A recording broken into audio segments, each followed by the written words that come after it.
Monsieur, bonjour. Et tout tombé bino boye bola mon antela ya sango ya Congo, chaîne OEP Sakabino Bongo, ba sango ya lo so awana République démocratique du Congo, bino moko boyebi, ete mikolo oeza koleka, makambo eza tellement ebele état des droits, nangambo, justice kosa mosa nango, mais ba OEP baza bongo engagé pour na ko accompagner état des droits wana ba komi ko disparaître inopinement, ndepo na bongo tokolobelango leo na moko ya ba oyo bino population bo pesa mandat na Assemblée nationale mais azape bongo président il y a parti président national voilà il y a parti du nouvel élan du Congo Panico en sigle mwana mboka Bernard Kayumba topesi mbote pe boye bola mbote madame.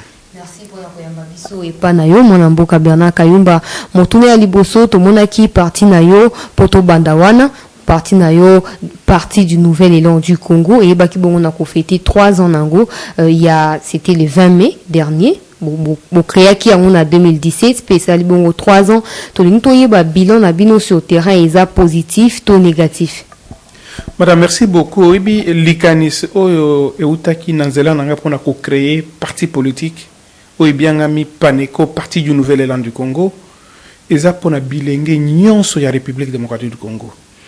Biso totala ki tomona ki ndenge bilenge na biso bazala ki konyokwama na ba parti songolo pakala bazali ko instrumentaliser to ko sala la bilenge na misala ba kulutu na biso mais soki miele kiti bazo cha bango pe mewa pe mineze bango yango nga likanisi yela ki nga na lobi non nga na koki kola nanzela malanda ngulu te to komemelaka bato ba malette soki milikeye ba opesa yo likelele yango na lobaki na créé parti politique pour la conquête ya pouvoir. Conquête ya pouvoir déjà pour na ngaité, pour na nyonso ba kondimela vision ya parti na biso. Vision ya mbongwana tombwama to lingana kati ya République démocratique du Congo. To lingi to zala na bomoko biso banso. Pamba te mutu mususu te akoya ko bongisela biso ndako na biso RDC poto to koma kimia. Soki nzambe lelo ndimi que Tokomi na mokonza sika. Na ko mitunaka chaque fois pourquoi tolingi eloko moko au moins moment olingi le contraire. Lelo président de la République Félix Antoine Tshisekedi azui bokonzi. Mais toi comment na ka batu moko wana même pas une année ba bandi ko critiquer finalement tolingi nini. Soki biso ba congolais to milingaka te e ozala mawape pasi. Yango na ko senga na bilenge nyonso ya RDC. To changer ba mentalité na biso ya mabe wana ba mentalité ya ko tumbula ka ba dirigeant na biso ba mentalité ya ko dénigrer to ko kitisa lokumu ya mboka na biso soki te ozala mo amingi parce que to biangami ko hériter ba fonction minene na mboka oyo soki to la kisi pas ba kulutu na biso te que to zape ba responsable ba ko pesa biso confiance ndenge nini na yango likanisi oyo vision monene oyo ya Paneco parti du nouvel élan elingi koloba mo PPS sika na mboka ya Congo pour que biso nyonso tozala toujours na mayele ya solo mayele ya positif parce que bato mususu ba komika ka ba négativité ebele na mitema na bango na mitema mabe eleki na biso ba yeto ça la politique. Pourquoi? Ce qui bitumba likolo madame au mona que Nasuka c'est le petit peuple qui en souffre. Nga iso salanga pasi. Au lieu to lobela kabatu oh ya sala ki boy mais to sala misala. Na otoki kolanda ministre ya pêche et élevage. Aleka ki na nzela top Congo alobi a ko senga na gouvernement 80 millions de dollars pour asomba ba chalutier do ba bateau aminene wana oyo elo ba mbisi toza na lac Tanganyika toza na lac Mwero toza na fleuve Congo toza na ba lac ebele na mboka na biso kasi mbisi akokufa mais biso moko ba kolo mbisi to kufa nzala mais soki tata mokonzo ikolo apesa ki ordre batonga bandako na ba millions ebele pourquoi pas kopesa pe ndakisa to chance na ministre Jonathan Wata parce que programme apesa ki en tout cas il convainca kingai to pesa chance total ndenge secteur wana ekopesa ekomata économie ya mboka na biso pe ba congolais ba profiter pe na ba mbiso ezo kufaka ezo nuna ofele na balak na biso. Koyoka yo koloba mokonzi ya parti oyo babengi Paneko, on comprend vite que vous avez vraiment engagé pour un changement top et développement et la République démocratique du Congo, on dirait engagement et à jeunes, etc. Qu'est-ce qu'il faut faire vu qu'on a déjà un nouveau gouvernement, on a un nouveau président à la tête du pays, qu'est-ce qu'il faut faire exactement pour éradiquer surtout ce qui est planté dans la pensée du Congolais et ça la rakiata mokonzi asika zali bato ba okansaka makanisi akala ata mambi asika epesami bato baza kaka kokanisa makambo ya kala. Qu'est-ce qu'il faut faire concrètement? Pour moi, madame, ou pour le Paneko, parti à Nouvelle-Élan du Congo, ce qu'il faut faire, il faut totika jalousie nanu. Namitema mabe. C'est Dieu qui donne le pouvoir. Ce qui nous ambe, à botolinga pouvoir à pesi de côté ce qui dit c'est là à cause la 5 ans naie à cause la 10 ans naie nzambe kaka ye mokonde ayebi na minute choyo tozali na bokonozo bebisa économie na biso. Mais pourquoi se contenter avec des querelles institutionnelles? Ça retarde l'élan du pays, nous qui voulons l'élan de notre pays. Donc tout tika égoïsme. Pourquoi j'insiste sur l'égoïsme? Parce que les politiciens belé, ceux qui ont eu moi chance à cause de la nomination sont au Pakala. Au monde a eu aïbimbangu mbangu yemoko et puis ça nous connaît na obenga courte joie. Courte joie en politique est bien té. Pour ceux qui au salut les courtes joie en politique ba okangayo. Surtout que tu comme un état de droit. Na yango na ko senga na ba électeur na ngai d'abord madame. Ya lukunga. Boza la kimia parce que tout le monde peut konzena biso tous à la can esprit à critiquer té total la ndenge misala zo kende mena ko senga na ba chef ba coalition na biso ce qui mutu songolo pakala na kati ya coalition a ko déranger tout chez pembeni. Ça ne servira à rien de garder des mauvais fruits sur un arbre qui porte plusieurs fruits qui peuvent avancer l'économie de notre pays. Yango wana nous ce tokoki ko sala kaka pona bien-être la population na biso. Nga ba programme à gouvernement madame ce n'est pas impossible. Ce qui est là gouvernement et c'est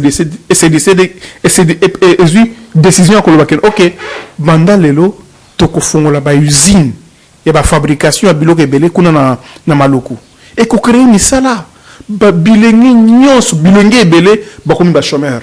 Ba chômeur donc madame ce que vous a chômeur au coup performer me kukufa parce que ce que vous avez même 500 francs parce que musa les até ba parents ba nyokwamine na kufuta lo kelasi kufuta ba frais académiques pendant 5 ans pendant 7 ans suka parents père lembagati il faut payer yo mwana o sala makasi o zo musala o banda ko sunga parents o ya sunga kiyo tango zaki na posa nango mais ceux qui aussi c'est que là musala les até mboka les até bitumba et bandi déjà côté gauche droite finalement biso ba congolais ba pays musu ba banda ko se moke na biso to lininde kimia na mboka na biso pour économie na biso yo économie na ba minerai.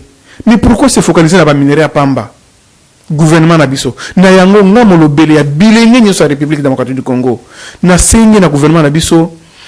Il n'y a qu'une volonté. Ce qui volonté est ça beaucoup importer ba tracteur même ya fele.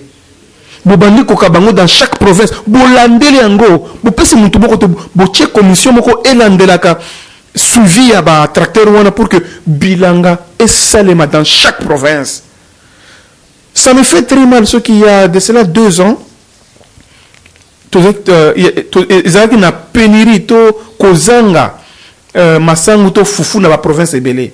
Donc un tout petit pays comme la Zambie yango ndezo fournir biso. C'est comme si na mboka na biso toza na ba terre arabre te bisika tokoki ko sala bilanga te.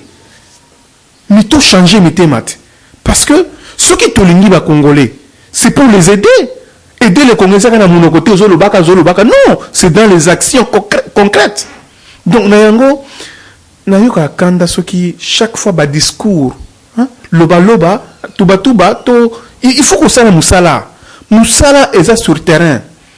gouverner à Kinshasa. Tout ça confiné, ça va bientôt 3 mois. Bientôt 3 mois. Bientôt 3 mois, on apprend que même le marché Zando n'est pas propre. Qu'est-ce qui ne va pas? C'est question de moi, je pense que Tata Mokozakolo, na spéciaux conseils, mutu nyoso, oyo akosakana, to oyo azo respecter programme na yote tchae pembeni. Il y a beaucoup de jeunes Congolais qui sont capables de vous aider et de vous aider bien entendu à accomplir le programme que vous nous avez balancé pendant la campagne.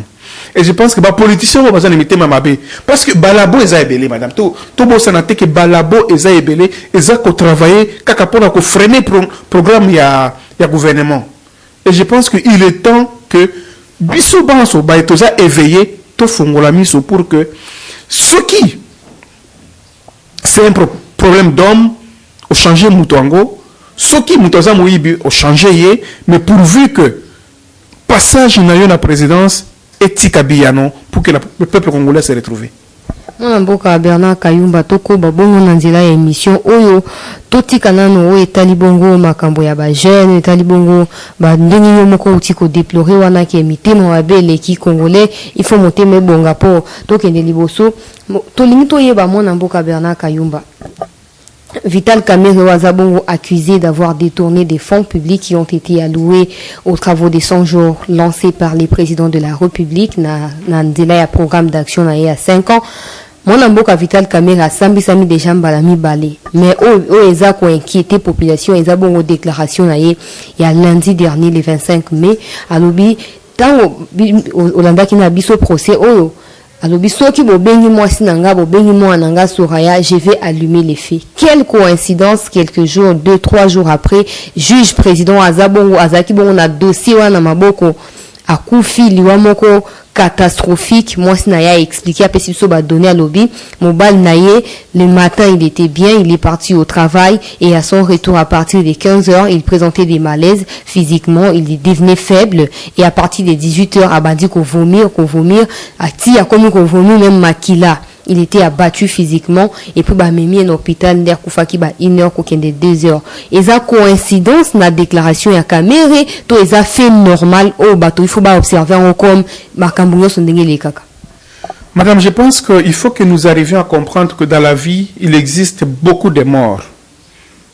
Beaucoup de morts. Il y a une mort naturelle.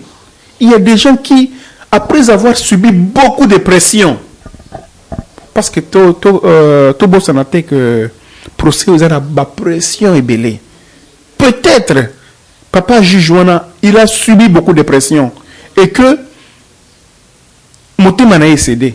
Donc cœur, Motema a cédé à sa crise cardiaque. Mais en politique, on ne peut pas négliger quoi que ce soit. Il y a beaucoup de rumeurs, beaucoup de spéculations. C'est pourquoi Bissou na nouvel élan, tout beau à rumeur.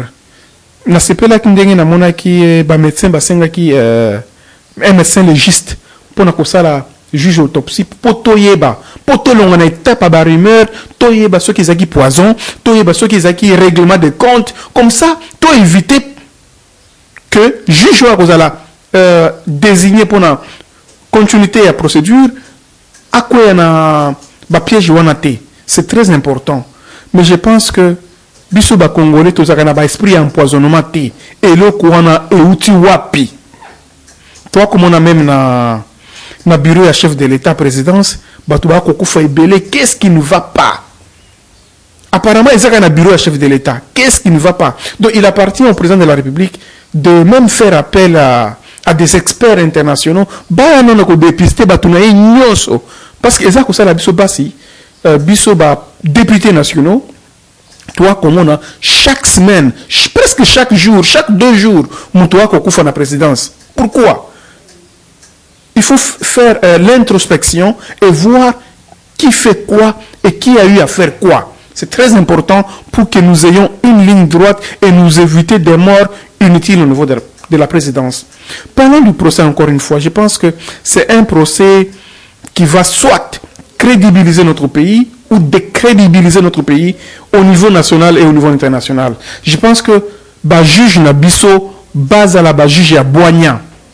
bazala bazuzi oyo bakozwa pression politique moko te mpona kotranche na likambo oyo soki ndeko Kamere eza statué que aibaki akozala condamné mais soki eza statué que aibaki te akozala libéré. Pourquoi trop de spéculation na likambo oyo nano esili te neza na justice? Et je pense que bon même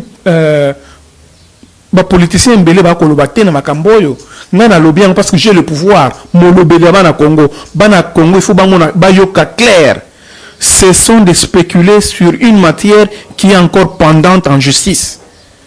Donc elingi koloba que non biloba loba ebele na likambo oyo eza déjà na justice. Il faut aussi là boka ki ndenge camarade na biso to collègue na biso Jean-Jacques Mamba otayi kokangama madame makambo ndenge wana soki molobeli to député national bako kende bakangi pamba bakangi na ba pantalon na ndako na ye à combien plus forte muto aza na fonction politique te parce que député national aza dignitaire à l'état eza na ba procédure songolo pakala pona ko interpeller. Ça n'a pas été suivi. Même le procureur de la Cour de cassation, avant que la procédure n'aille pour la poursuite contre le ministre John Tumba, à Sénat na Parlement, na l'Assemblée nationale. Pourquoi il n'a pas fait la même chose? Donc on a compris que la politique commence à avoir une pression sur les magistrats et une mainmise sur les magistrats. Il faut nous éviter cela. Et je pense que tant que les politiciens vont commencer à s'ingérer dans les affaires judiciaires, notre pays va perdre sa crédibilité sur le niveau international. Tout le bilango, en tout cas, dossier où il y a moins d'occasion, Jacques Mamba, où il y a lancé qui bon motion la destitution contre honorable Jean-Marc Kabouz, où Azabongo déjà destitué dans la poste naïe. Tout bilango, erreur technique, tout bilango, politisation, il y a une constitution et boy qui aucun pouvoir et que na même mise luko na mususu na mutwa usé légalement et librement na ba pouvoir na exécutif judiciaire etc.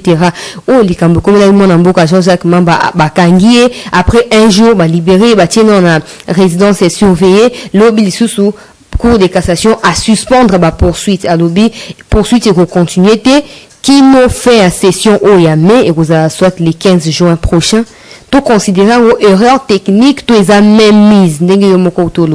Madame Kokangama ya ndeko Rabiso, député national Jean-Jacques Mamba, ils a même mise à bas politiciens.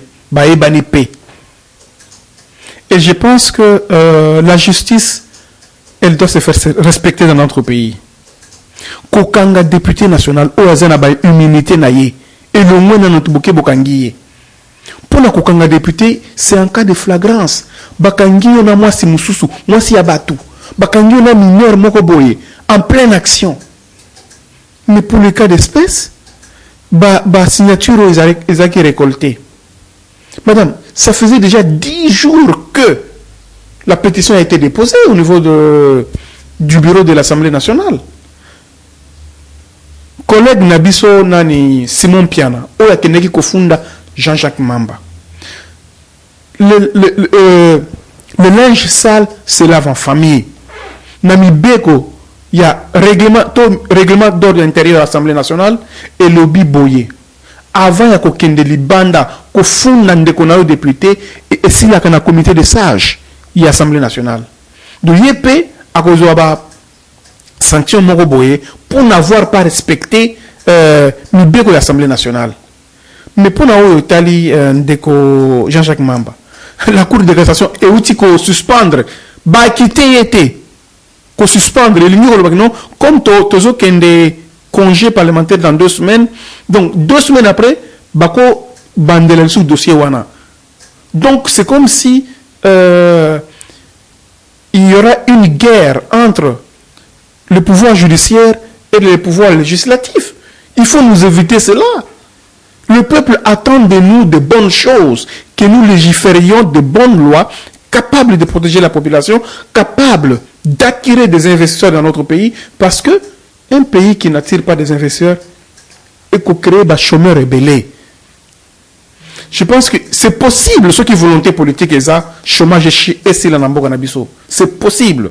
Bernard Kayumba, à qui profitent toutes ces manœuvres destitution Jean-Marc Kabund, arrestation ou poursuite judiciaire suspendue Jean-Jacques Mamba, à qui profitent toutes ces choses, sachant qu'il y a eu quand même une coalition qui existe, hein? Le FCC est majoritaire au sein du Parlement, l'opposition pas majoritaire, l'UDPS non plus, à qui profitent toutes ces manœuvres? Madame, déchéance Yandeko Jean-Marc Kabund, ça ne profite à personne. Nabanzi était binomoko boyebi que IDPS azana 40 to 42 députés na niveau de l'Assemblée nationale. Kasi na vote ya ba membre du bureau honorable Jean-Marc Kabund azwa ki plus de 300 et quelques voix pour na vote na ye et utaki wapi. Nabanzi était eloko pesaki kanda d'abord ebandaki boye pétition ekoti ndeko na biso wana a commis presque 3 lettres sans réponse. Après quelques jours, Ndeko Kabund a répondre presque d'une manière pas courtoise na Madame Mabunda. Bomona ki lettre wana nenga komela ki netika ka recadrer ye. Ba recadrer ka chef na yote, il faut éviter cela dans la vie. On dit l'humilité précède la gloire. Mais ceux qui ont mis sakate, yo yebi nyonso, yo bako sala ou côté. C'est comme ça que kokangama. Parce que c'est comme si kokangama ya ndeko na biso Jean-Jacques Mamba et lili moko ya Jean-Marc Kabund na niveau justice zala ki wana po bakangaye et loko sala ki pasi que ba voter mbangu même kolongo na ye ya bureau yango wana. Alongwe na parlement te na Assemblée nationale te. Alongwe membre du bureau kasatikali donc, je pense que ça n'a pas passé parce que Kotombo Manaye ezali Mutoyo a souffert dans la politique. Il fallait à la calme à faire profiter ces familles naye ou souffrent qui mingi pendant beaucoup d'années la souffrance et le chômage que nous avons Zambé papa molié comme ça à matisano niveau social la famille naye kasi moko batunyo so babanga miko za ba consulter madame. C'est comme ça que eloko ya pouvoir les aliki kolenge lango liki soki nano elambamite soko tikango boye panzani o liango lisute pouvoir yango wana donc il faut kolenge la pouvoir soki ba pesio parcelle la pouvoir ko sala mabete sala bolamu pour que mokili e lobela bolamu na yo koyoka yoko loba tolinto yeba plus de 200 personnes ba vota qui pour na opesa ye fonction na ya premier vice-président de l'Assemblée nationale toyeba que les lots ce sont les mêmes personnes qui ont voté pour sa destitution ou comment? Bien entendu, et ce sont les mêmes personnes qui avaient voté pour son entrée au bureau et ce sont les mêmes personnes là qui ont retiré la confiance pour qu'Azala le sous-souté membre du bureau parce que ce qui est vrai honorable Kabunda comment qui ko gêner bon fonctionnement ya bureau. Comment ça?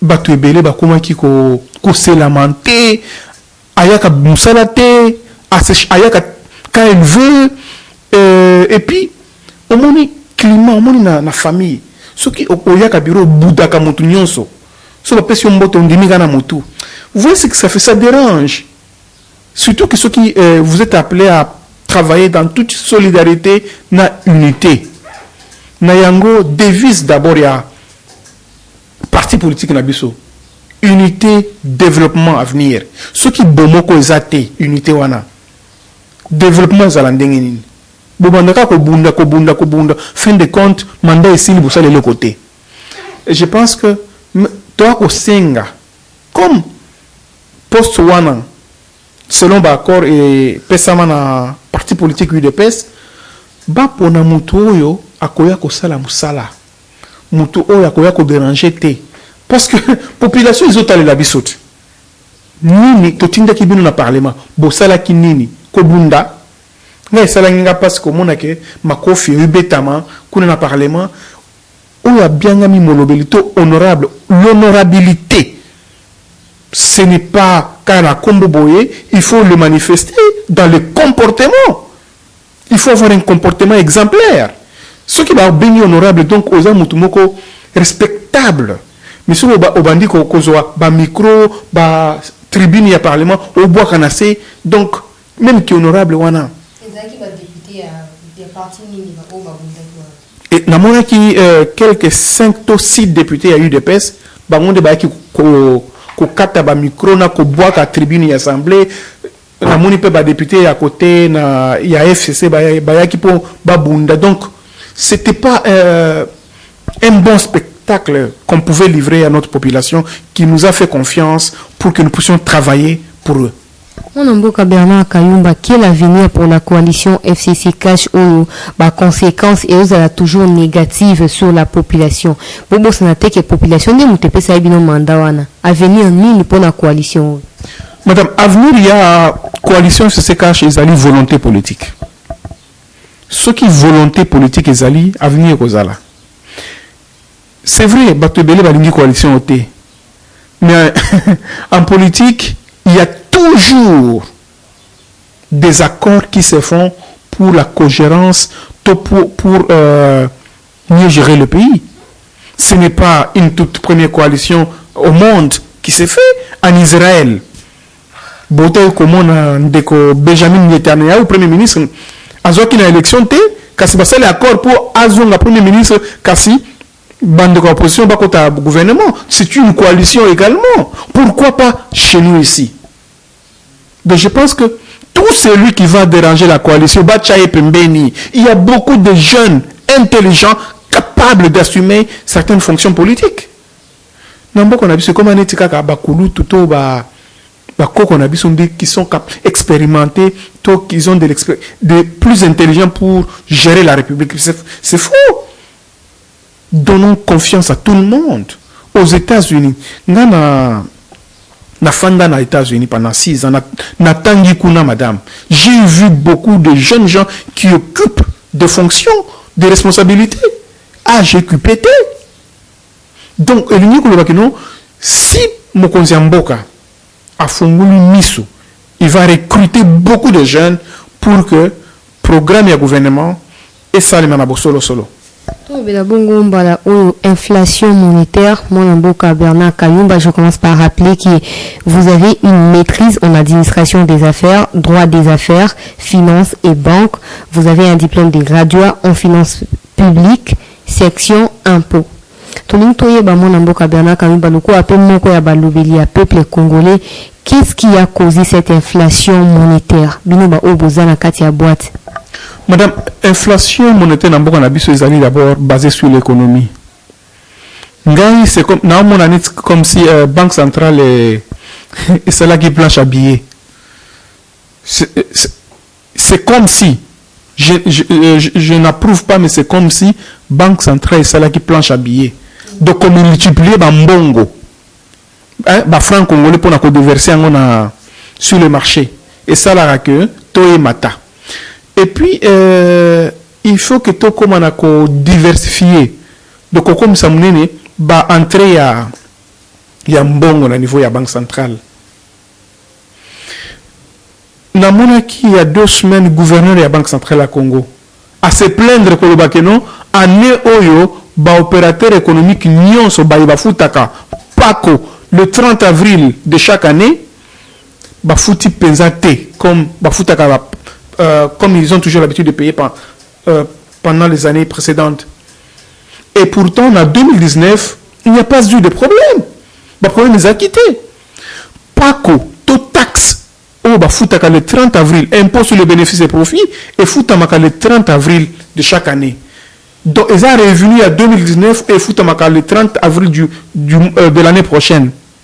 Mais, déclaration à année, pour la Covid, il y a 2 mois à Pamba, opérateur économique va déclarer faillite et belé. Et ça le coûte, il faut balander la bango.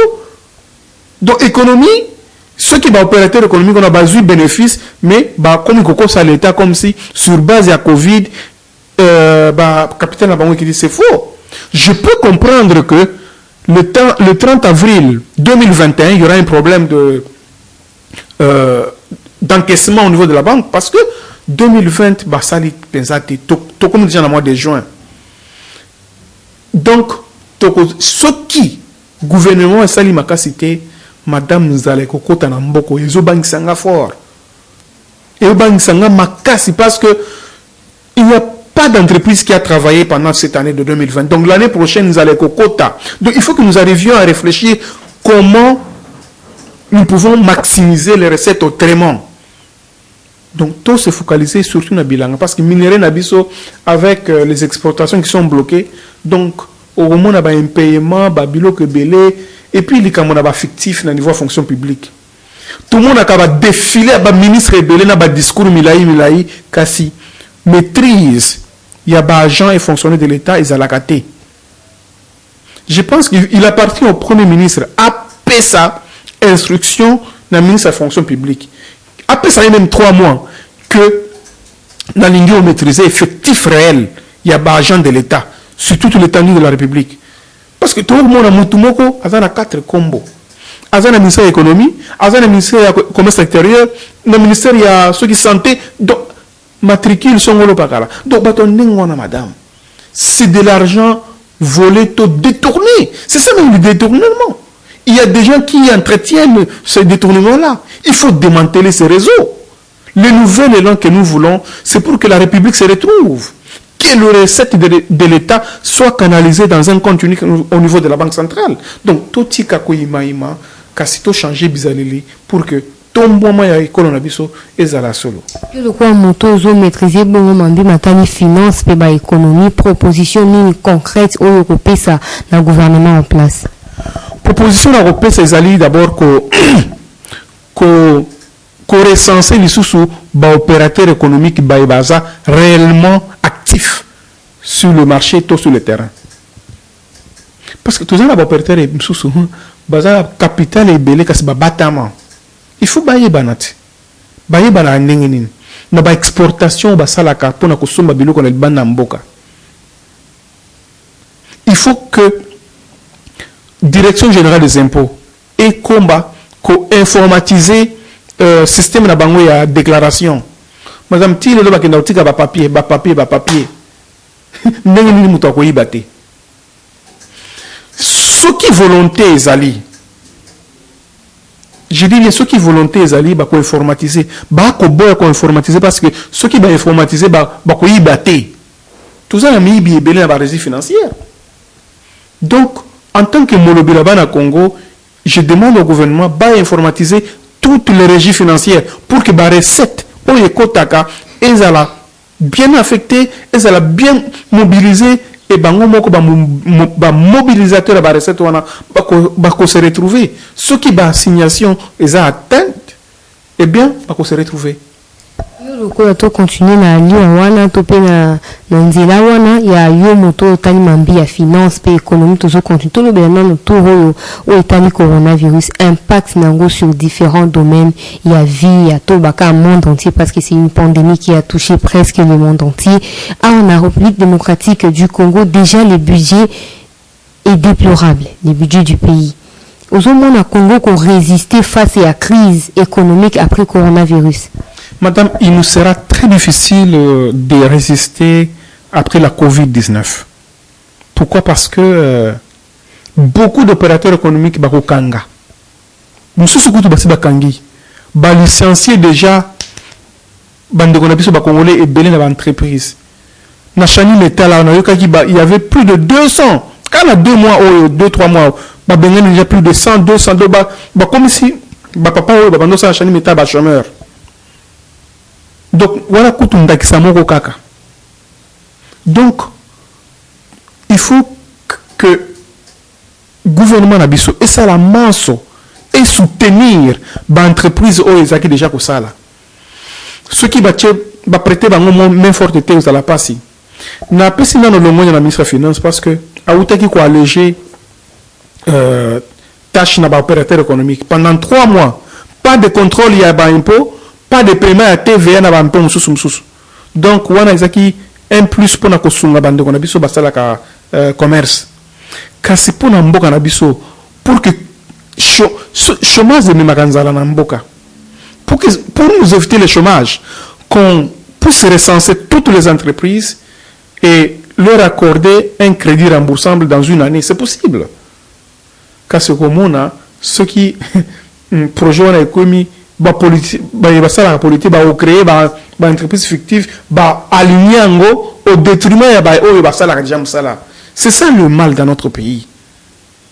Donc c'est comme s'il faut maintenant nous appeler Bapaya pour que Baya gérer la régie financière. Parce que c'est ça le problème. Même Banzela ya Pamba, na Kinshasa, Mabulu eleki, OVD ezali, Misolo ezali, Foner ezali. Juste dans la capitale, ville, province de Kinshasa, il y a un problème de voix. Régie des eaux. Bande de ba fanda na UPN. Donc, je me pose des questions. Il y a eu beaucoup de millions qui ont été décaissés dans la Régie des eaux. Régie des eaux qui 11 millions de dollars dans le programme à 100 jours. À celle longue apika na kankokolo.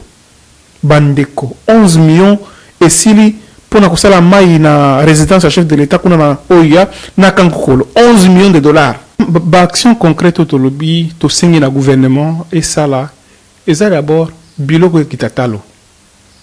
Depuis que maladie à coronavirus est bandaki, biloko emati talo makasi. Parce qui en souffre, c'est le petit peuple. Parce que mbongo ezate biloko emati talo. Misala ezate biloko emati talo. Toko suka wapi. Na yango to sengi na tata mokonzo ekolo. C'est lui seul qui est le garant de la nation et il a la possibilité d'instruire à tous les ministères sectoriels pour que babongisa département à Bango. Si ça ne va pas quelque part, c'est un problème d'hommes. Et s'il y a les hommes qui travaillent contre l'aiguille d'une montre, il faut les remplacer. Et je pense que même dans la coalition, tous les bateaux na coucou ba travailler pour que ba ben da programme ya gouvernement nassé, il faut qu'on pérenniser Bango. Peuple là na posa bateau anate. C'est pourquoi bilingue nyon so ya c'est to fungola misu. Parce que c'est nous qui allons hériter de ce pays dans peu de temps. Il y a le renouvellement naturel de la classe politique. Vouloir ou pas, il y a ce renouvellement là. Et donc, préparons-nous dans un parti politique comme le nôtre, le Nouvel Élan du Congo, pour que la pérennisation de la gestion de la chose publique soit une réalité dans notre pays. Mwanamboka Bernard Kayumba Tosuksana Motuna, au regard de tout ce qui s'est passé, Assemblée nationale, justice, procès, caméra, etc., donc, comme on a soulèvement, parce que la population en a marre. Je donne l'exemple du confinement. Yomoko Lubia, qui est déjà près de 3 mois, ville à Kinshasa, na Gombe, aux allocations ressources pour plusieurs personnes, Bali, Abafanda, Bafuta, Bandako, et ça confiné. Si les lots, ils ont continué qu'on a confiné. Est-ce que confinement est remultiplié tout la criminalité, aboutissement, cause la soulèvement populaire, tout au Kosukawapi? Madame, naza kobanga makasi que ce qui confinement est continué et qu'on met même population à pillage. Parce que nous allons les qui, nous allons les qui. Comme le Parlement est prorogé état d'urgence pour 15 jours le sous-sous, ngai naza moko ba député oyo ceux qui ba sengi ngol suna ko voter en côté. Parce que suite au sali comparaison à nombre de morts de coronavirus na ba empoisonné bazoko bato ba kufina ba poison ba ko sabiso comme si ba na corona. Donc je pense qu'il est grand temps tôt de confiner tout l'andambo kaneti Tanzanie ba confiner quitter ba singika ba tuba ba masque, toutes les activités sont normales. Pourquoi pas na mboka na biso toyoki ndeko premier ministre alobaki na Sénat que non, gouvernement s'est bimisi 10 millions de dollars pour la gestion du coronavirus. Tout le monde ndenge bato ba opesa ba don, tout le monde ndenge bato ba opesa ba mbongo, kasi même monseigneur dans tout le monde sait ko kababilo ko na terre. Est-ce que toi causé là que maladie est si là pour que toi kende ko kababilo ko na to, c'est le moment où yo bato ba ko souffrir, ba ko fanzala to kabango. C'est ça la question. Il y a beaucoup de gens qui font des dons. Beaucoup de gens. Biloko au gouvernement au Somba, ce qui y a 500 et quelques mille dollars dans Liège. Et ça, livré on a inerbé. Et ça distribué wapi. En tant que Molobi, je pense que semaine prochaine, tu conseilles la descente au niveau du ministère de la Santé, tout le ministre de la Santé, pourquoi il n'y a pas de distribution, partage, il y a des produits sanitaires dans différentes provinces, dans les différents hôpitaux, pour le peuple congolais, à mi-batela, na bokono ou bien à mi-coronavirus.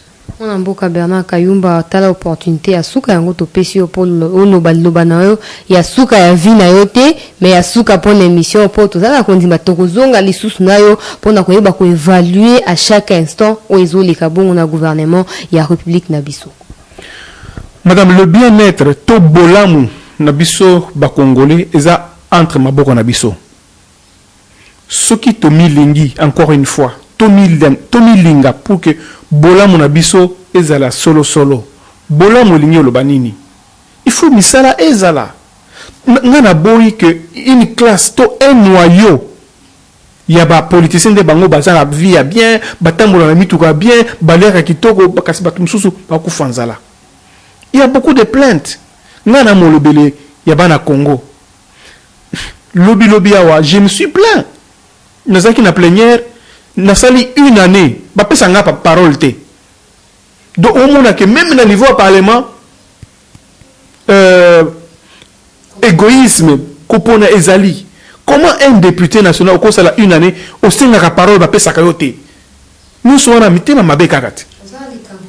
Il n'y a pas de problème. Donc, je me pose des questions. C'est pourquoi c'est une souffrance de beaucoup de jeunes. Donc, c'est comme si, quand tu ne fais pas des fois, quand tu ne fais pas des courbettes aux gens, bah, opime la caillou, bah, parole. Donc, qu'on nous évite cela. On est tous des élus nationaux.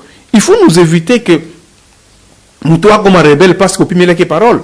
Tout député national a droit à la parole à la plénière. C'est inconcevable que nous voyons les mêmes députés, les mêmes têtes passent chaque fois qu'il y a plénière devant la tribune. Donc je demande aux membres du bureau, à la présidente, de revoir cela parce que ce n'est pas normal que nous ayons des députés qui font autant de mois, autant d'années, sans passer à la tribune, quand bien même ils demandent la parole. Merci beaucoup, mon amboka. Merci beaucoup, mon amboka Bernard Kayumba. Je rappelle que c'était l'honorable député national élu de Lukunga, l'honorable Bernard Kayumba. Il est également président national du parti du Nouvel Élan du Congo. Merci pour la koyamba biso panayo. Merci pour la koyana mituna biso. Merci pour la Gédéon. Wazaki bongo sima ya caméra. Tokuta nablu nambala sima. Merci beaucoup. Eshima, votre magazine qui bat au rythme de l'actualité. Une réponse à vos besoins en information, un éclairage dans divers domaines. Impartial, documenté, instructif. Eshima, au cœur de l'info. Retrouvez la nouvelle édition. Leadership, gouverneur Richard Mouyej, le plébiscite de Forbes. Politique, le système politique africain. Alternance et organisation de partis politiques, les opposants, nouvelle force du pouvoir. Interview, Jean-Marc Kabound, l'UDPS ne cédera pas au chantage. Baudouin Maillot, au nom de quoi on nous impose la machine à voter. India Omari passe en revue le meeting du FCC. Province, les lois là-bas, coffre-fort de réserve minérale. Sud Kivu, l'impulsion salvatrice de Maître Nyamugabo. Économie, budget colossal de l'État, réalité et promesses. BIAC, 2 ans après, toujours pas de repreneurs. Afrique, le poids des organisations africaines. International, la Cour pénale internationale en sursis. Dr Mukwege, un prix Nobel politisé.